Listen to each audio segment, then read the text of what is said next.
Сәлеметсіздер ме достар, менің каналыма қош келдіңіздер. Бүгін біз кешкі асқа сіздер болып, біздер болып, өзбектердің ұлттық тағамдары деп айтсақ та болады, жаппа сай жасап үйренейік.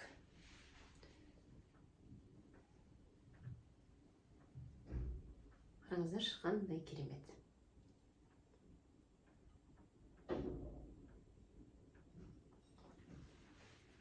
Видеоның соңына дейін менімен бірге болыңыздар, бірге жасап үйренейік.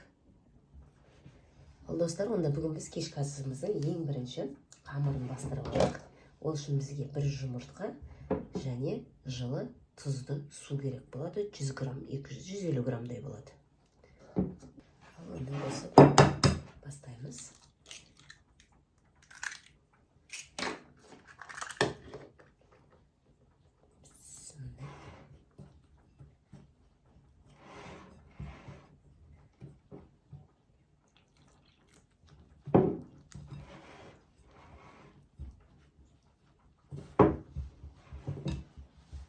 Мінекей тестамызды бастырып қойдық. Енді осыны жылы жерге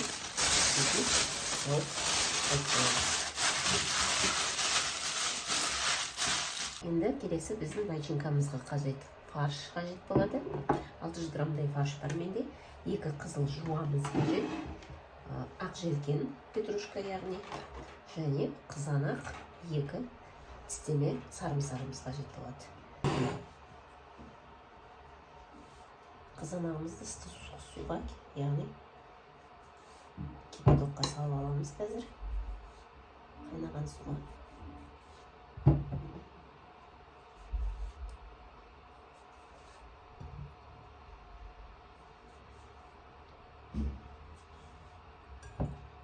Уақытты көп кетірмейін деп сіздерге бәрін жуып, тазалап, ашып алдым мен.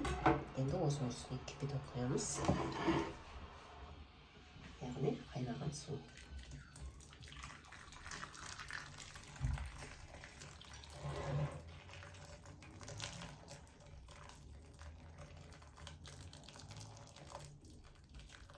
Ал қызанағымызды шетке ала тұрайық пока. Келсін, фаршымызды қорып бастайық. Мінекей достар, сковородкамызды қыздырып алдық. Үстіне 100 граммдай майымызды құямыз. Енді осының үстіне фаршымызды салайық.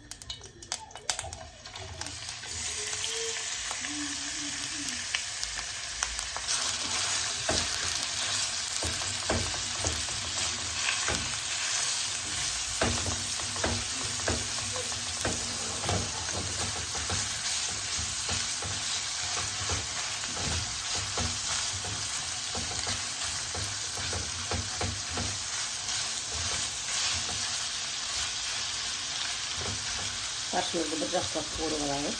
Мінекей достар, біздің фаршымыз қуырылып жатыр. Енді осы фаршымызға біздің 2 зубчик чесногымызды саламыз.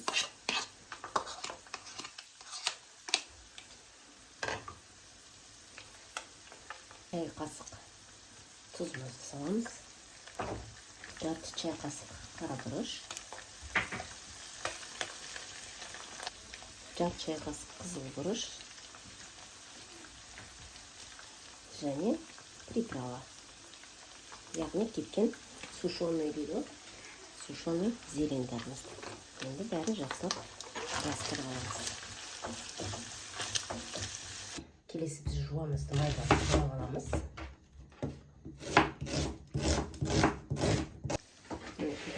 Енді фаршымыздың үстіне біз жуамызды саламыз.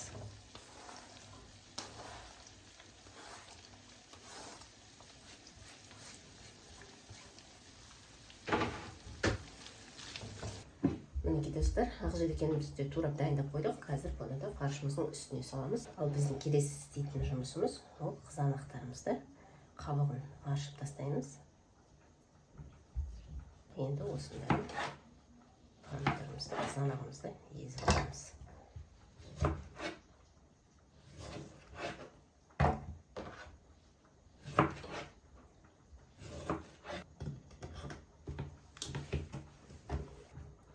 Мінекей блендерді қызанағымызды езіп алдық. Енді осыны қуырылып жатқан фаршымыздың үстіне құямыз. Ақ желкенімізді саламыз.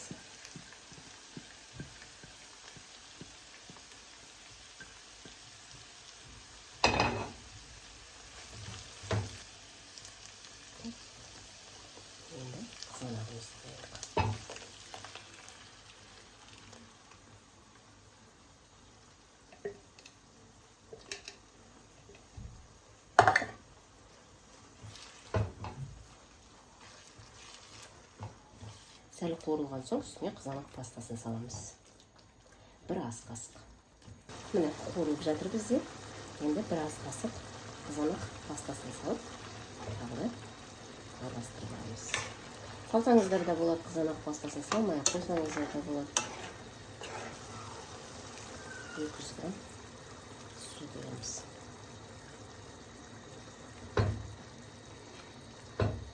Енді астын жай басып 20 минутқа қайнатамыз.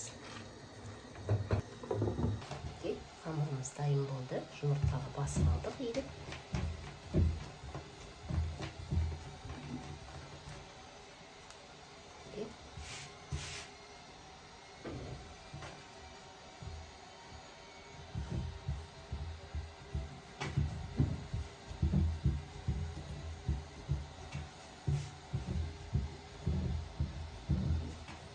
Жұқа етіп қамырымызды жайып аламыз қазір.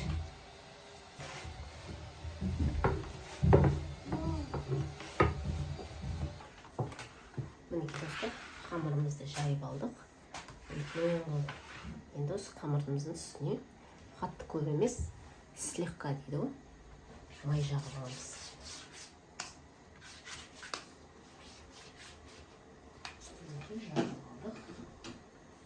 Енді қамырымызды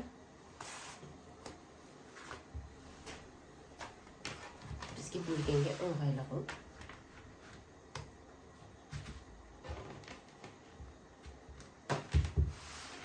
кесіп аламыз.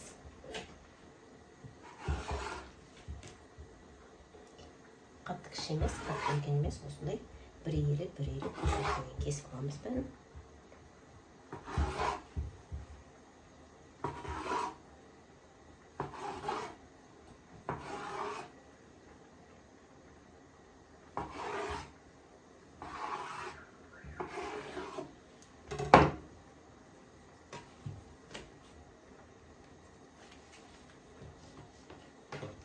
Ұзын жағы ашып аламыз бір-біріне жаттап.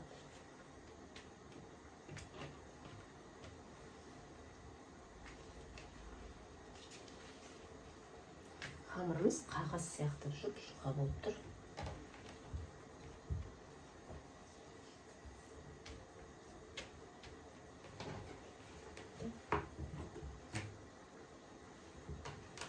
Енді мынандай квадрат етіп кесіп аламыз бәрін. Енді жаңағы начинкамыздың үстіне бәрін тізіп салып шығамыз. Мінекей достар, біздің котлеткамыз осының үстіне енді қамырларымыздың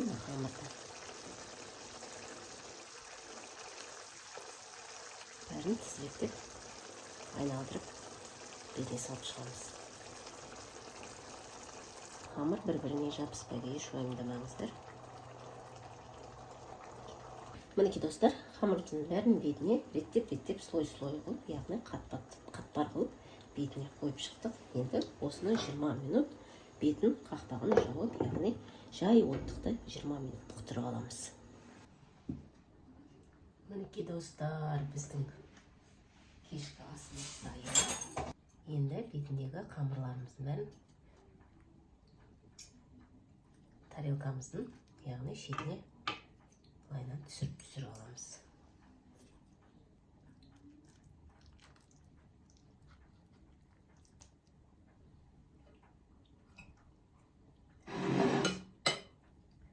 Бәрін осылай тарелканың шетіне әдемілеп түсіріп аламыз.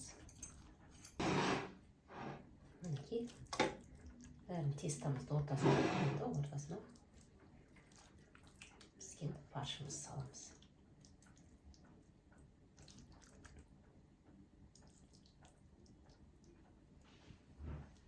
Мінекей достар, бетін зеленмен, көкөністерменен әрлеп жесеңіздер болады. Тамағымыз, біздің кешкі асымыз дайын. Бұл өзбек тағамдарының жаппасай деп аталатын тағамдары. Қараңыздар, қандай керемет. Астарыңыз дәмді болсын. Осы мына қамырларыңызды ішіне алып қолмен фарштарыңызды бір бума алып, астарыңыз дәмді болсын.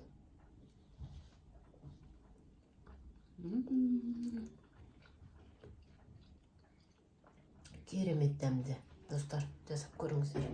Мінекей достар, біздің бүгінгі кешкі асымыз жаппасай. Қамырларыңызды былай алып, қолдарыңызға алып, фарштарыңызға мінекей малып, ішінде былаймын. Осылай. Астарыңыз дәмді болсын.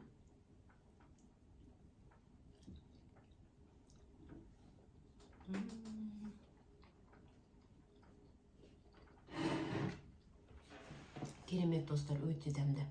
Жасап көріңіздер. Ал достар, біз сіздермен қоштаспаймыз. Келесі көріскенше сау саламатта болыңыздар. Менің каналыма тіркеліп, лайктарыңызды басып, пікірлеріңізді қалдырып кетулеріңізді сұраймын. Келесі көріскенше.